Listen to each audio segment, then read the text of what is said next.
Thank you very much, Mr. Topjan. Ladies and gentlemen, first I must apologize, it's starting, that I do not speak English perfectly. But I hope you can understand what I have to say.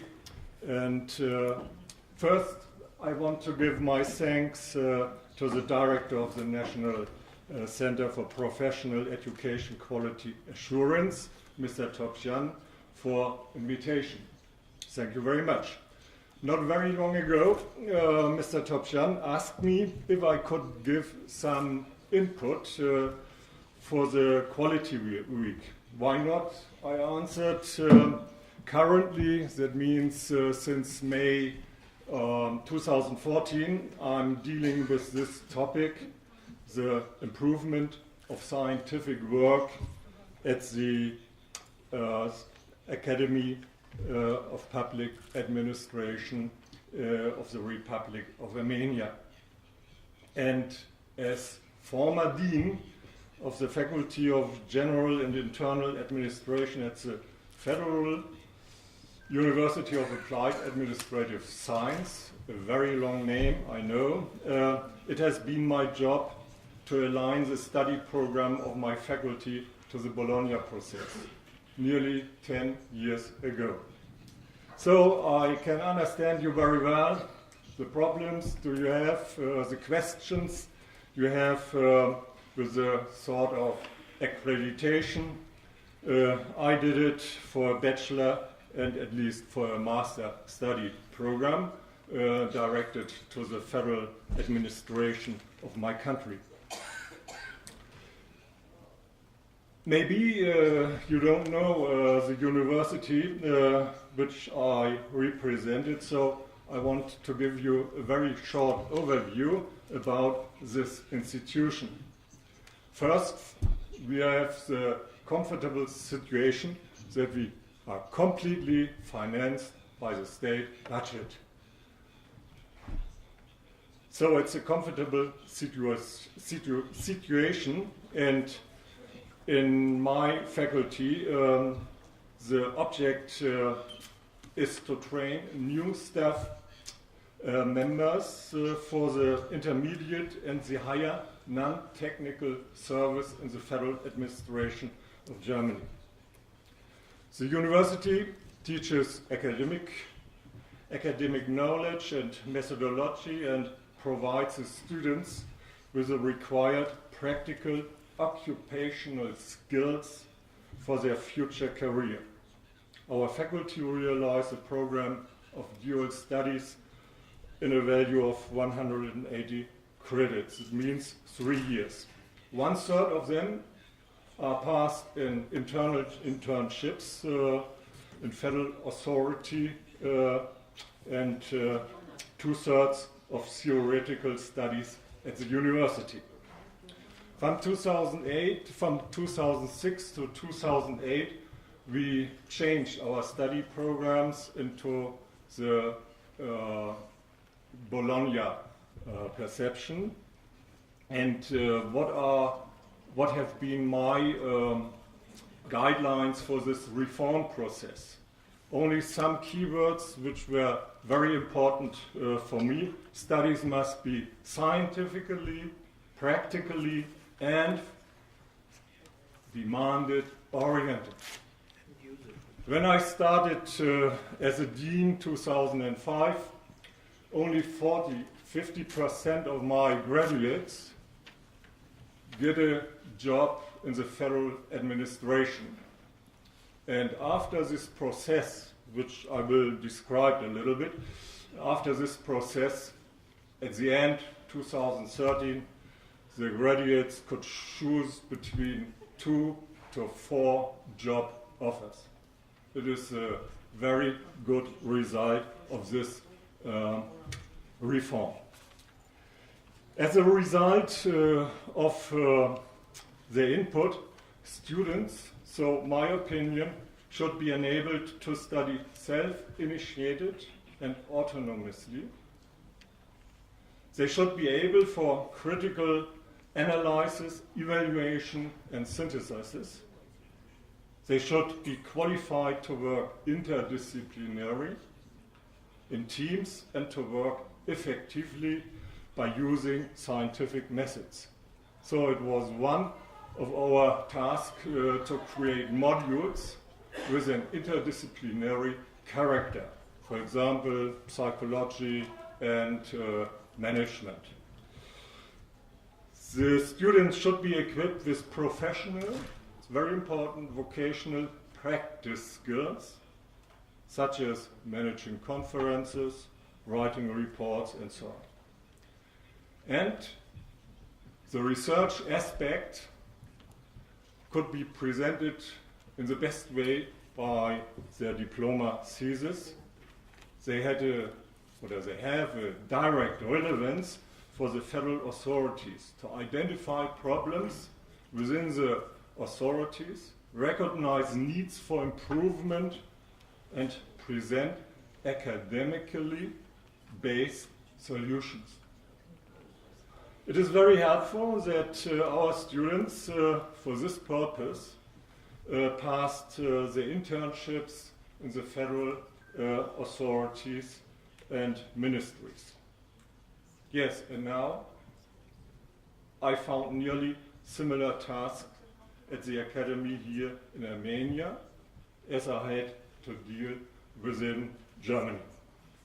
So please let me present to you some abstract ideas about this topic: scientific research, professional graduation, and internalization.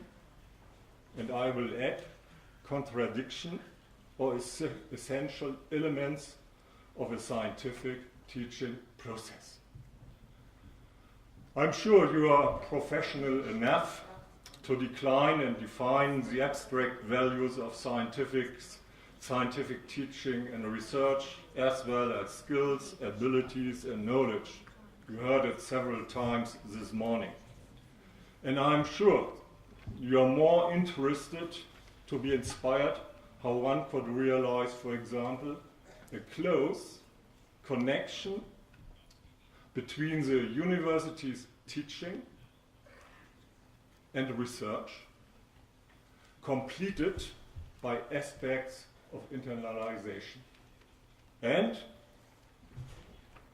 you have been occupied this morning with the question how universities' teaching can be oriented at outcomes. We did it before at home in my faculty, and the result was really increasing occupation of our graduates. So how, this is the question, how can we achieve a professional profiling for their future graduates? It's the most important thing and the most important question you have to ask if you are producing knowledge, if you are producing abilities and skills. What do they what are the value for the future careers of our students?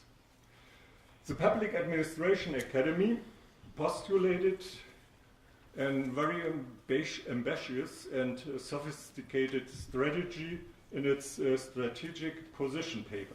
Let me cite an excerpt.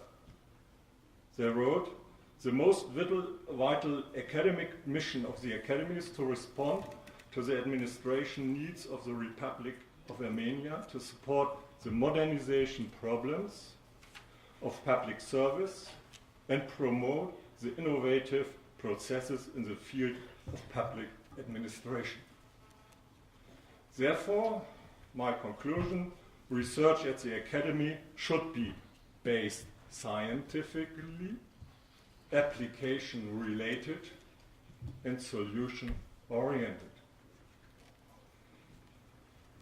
The Academy's research, one of my duties, should be done in behalf to benefit government and the private sector.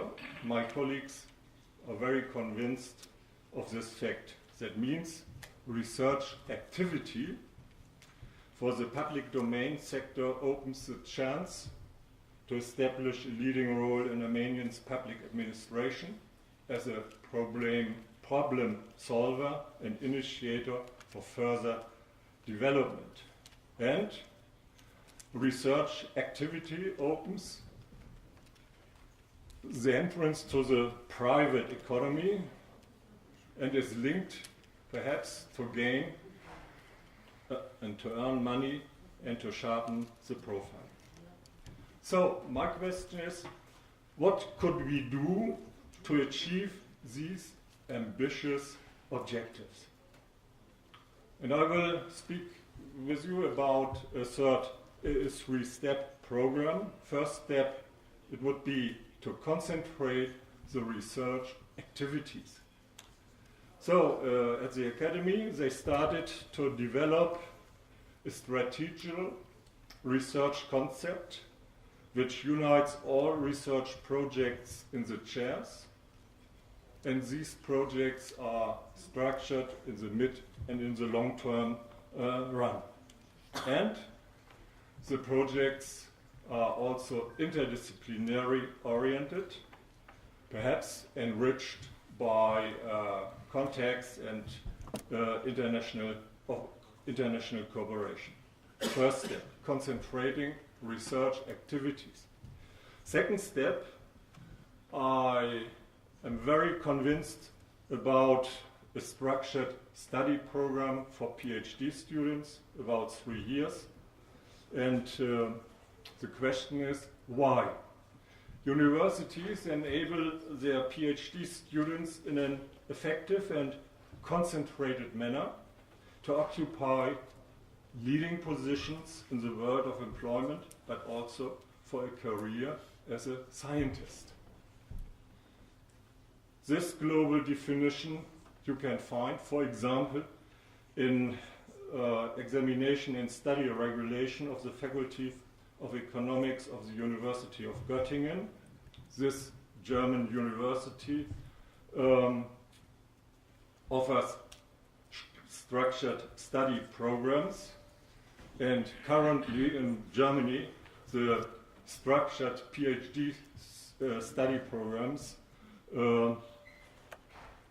have a percentage of 10% with an increasing tendency. So this global definition must be structured to handle sub-goals. So we are just thinking about the following sub-goals. PhD students, for example, should achieve a research-oriented additional qualification.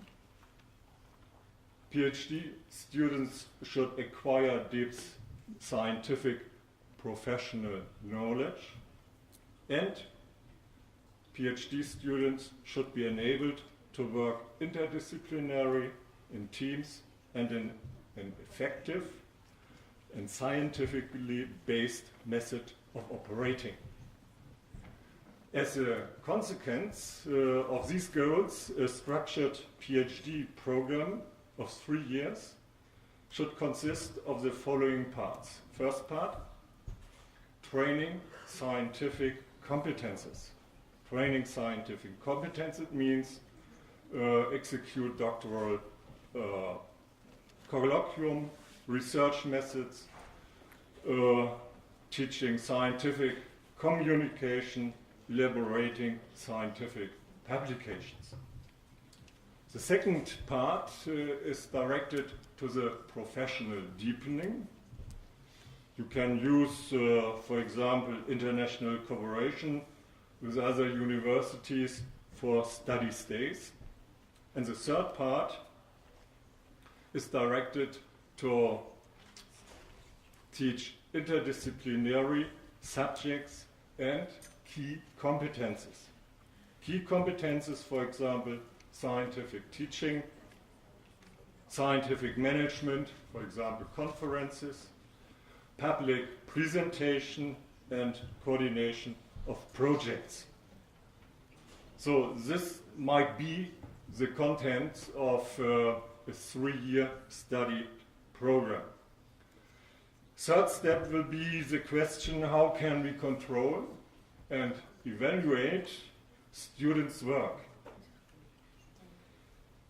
An agreement could be very helpful. An agreement between PhD student and in this agreement are postulated the framework conditions of the doctoral work related to the research projects of the chairs.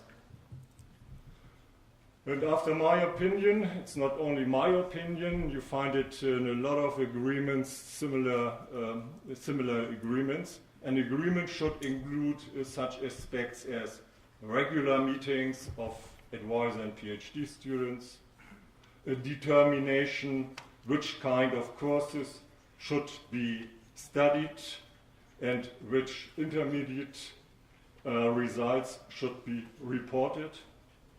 And in the context of master studies and the master curriculum, PhD students should report their intermediate research results by teaching in master courses. So they will train their methodological skills, and by the way, PhD students also might be motivated to continue their academic career after graduation. And another point which has been mentioned by my colleague, universities must become more visible outside of the academic world. They should present their results to the society which spends a part of the money. And universities are obliged to present their benefits for the society. What is more suitable than to demonstrate the results of students' work? Therefore, PhD students should present their interim and final results to a selected public auditorium. And PhD thesis should be published on the website of the university. I tried to find some publications about PhD works on several websites of Armenian universities, but I haven't been very successful. And if you compare it with French or US American universities, you find such information about the research work and the work the PhD graduates, the doctorates had done. But it is essential that universities know what the main research objectives are in the mid and in the long-term run.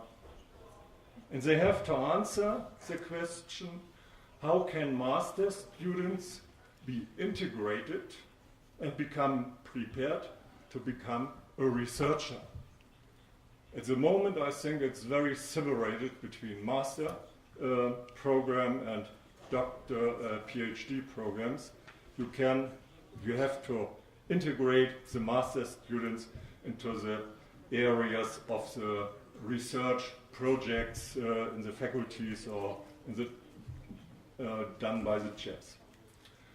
Up to this point, I spoke about 2 of 3 elements. I mentioned in the headline research,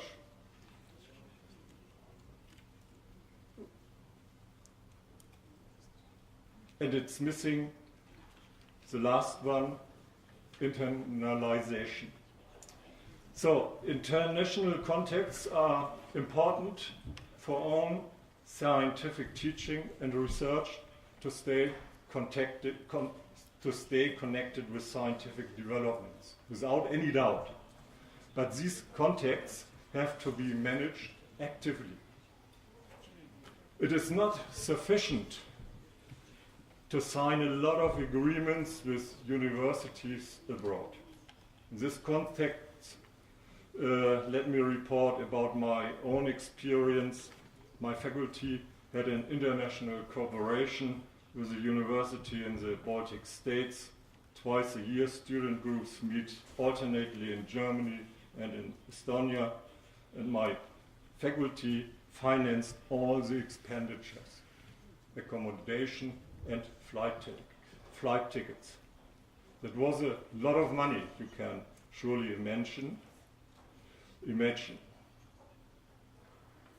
Short time after the commencement of my duties, I decided to accompany a student group to Estonia. I was really surprised about the program, which was more or less a tourist program, without any clearly defined objects of bilateral students' cooperation. I was really horrified by this kind of wasting a lot of money the faculty received from German taxpayers.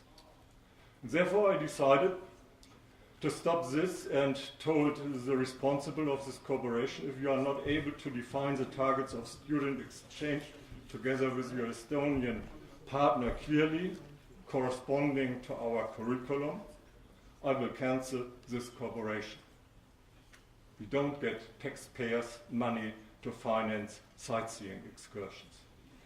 So they did and figured out a midterm concept related to our curriculum and to developments within the European Union. Why? I'm telling you this short story. High academic reputation and qualification can't be certified by just having a lot of international agreements with universities abroad. One has to consider the human resources that will be available to manage each single cooperation activity. Such an agreement of cooperation must be generate benefits for the own university, at least in the medium term. And you have to ask yourself what kind of benefits I can offer to my partner university. Benefits might consist, for example, to create double diploma study programs, like this between the Romero University in Lithuania, the Eurasian University, and the Public Administration Academy, both in Yerevan. Students can, in the near future, receive a double diploma in e-government administration and e-business administration. It's very sinful, such kind of cooperation. Benefits might consist in exchange of experience, how to avoid plagiarism in students' elaborations, implementation of benchmarking groups, how to evaluate the teaching and learning process, and implementation of working groups for specialist subjects depending on chair's subject. If both sides use an e-learning system, for example, the group members could elaborate their subjects very efficiently and effectively by this medium. And last not least, the exchange of teachers and students could be also very helpful, but not only for one week or other short period, but for a whole semester. These are only some examples which demonstrate the value of international agreements. Remember, the value of cooperation with a partner university must be defined clearly. What are my goals?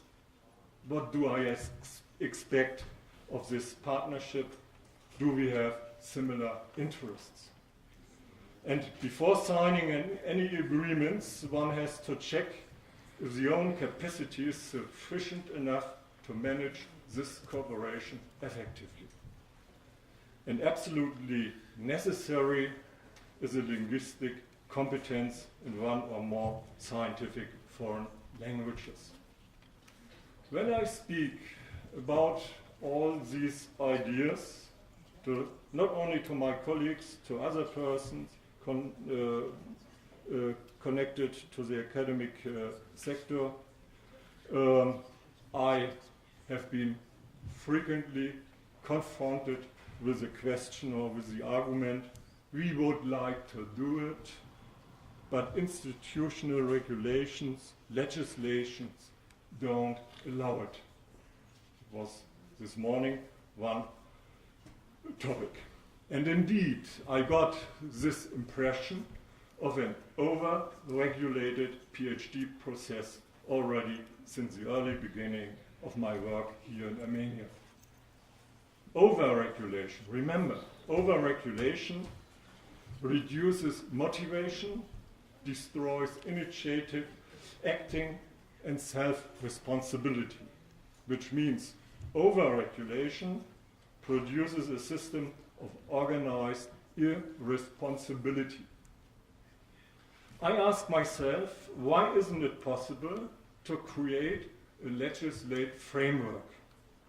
Within this framework, higher education institutions are completely responsible for their own products, bachelor, master, PhD. Universities would be free and responsible, for example, for the whole PhD process, including public defense and awarding their PhD candidates. And you may ask, how can we guarantee the quality of the educational process and avoid that diplomas would be sold? It's also an argument which I have been often confronted. There still exists an institution which has organized this conference, ENCA. Other accreditation agencies can be established and accredited by ENCA. They do the accreditation and quality review of study programs and higher education institutions. This kind of accreditation you can find, for example, in Germany or in France. Universities and their faculties are free to regulate the study programs on their own. They are responsible and free to create demand-driven study programs that include the quality of dissertations, and each university creates its own regulations for all its faculties. And each faculty is responsible to decide about its program and processes. By this way, the ministerial bureaucracy of the federal states' activity is limited to set up general guidelines. But I think this is another topic and could be worth to be discussed at another place and time. But remember, a reform which leads toward more freedom for higher education institutions will save money, which could be transferred to the universities. So please regard these ideas only as a suggestion, and I thank you very much for your kind attention. And then you reform your university programs. Have you changed your teachers or you trained them what you did? Because it's a big shift from education to research. It's different approach, different people maybe. What you did? I canceled this part because I shot the time. Before we started to reform the curriculum syllabus, we asked our employers, what kind of qualification do you expect from your future employees?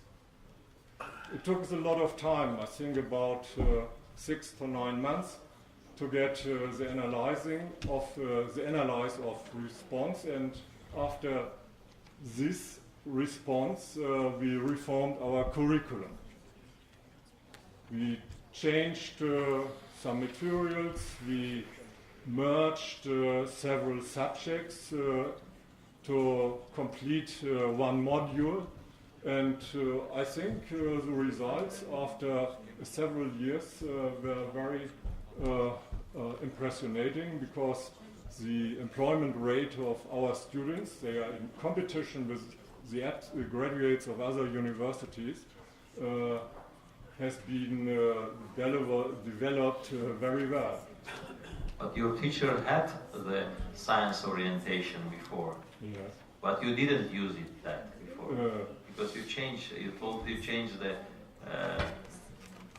way of education. We trained the teachers, the professors, clearly, but I don't want to answer very deeply to your question, because it's also a human problem, because the structure concerning the old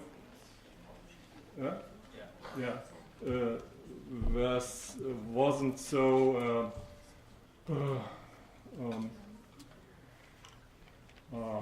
good to make a quicker reform. It's depending also by the elderness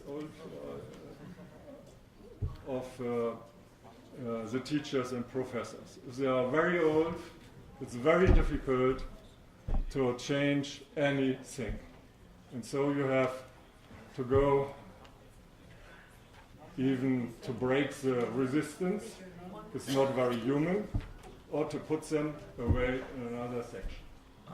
Are you providing or selling your research results to European Union member states or corporations or private people, or not? Or this is only for local people? No, it's not only for our people. We publish on our website the topics of our thesis with a short summary. We did it before I left the faculty to go to Armenia, and the topics were very specific to the federal administration, but we didn't sell them because these works have been paid by the taxpayers, and so they are free to get them. And so I don't have any statistics about the demand of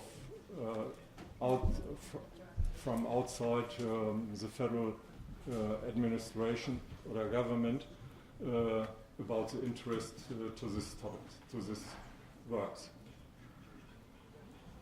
Շնորհակալություն պրոֆեսոր Հարմարդին։ Ինձ կարծիքով շատ կարևոր զեկուցում էր մեր համար, որովհետև որոշակի ճանապարհային քարտեզ են անցել, որով կարելի է ինչ-որ արդյունքներ ունենալ, իհարկե լրիվ չի կարելի տեղայնացնել, բայց ամենայն դեպս մեծ գործ է, որը իմ կարծիքով կարելի է ընդօրինակել ակադեմիան ինչ-որ բան հասնելուց հետո երևի, հա։ Perhaps it might be possible a reason that we are not enforced to earn our own money, because we get it from the state budget. It would be another thing if you get only a little part or a third from the state budget, and you have to earn another way by student fees and publications your money.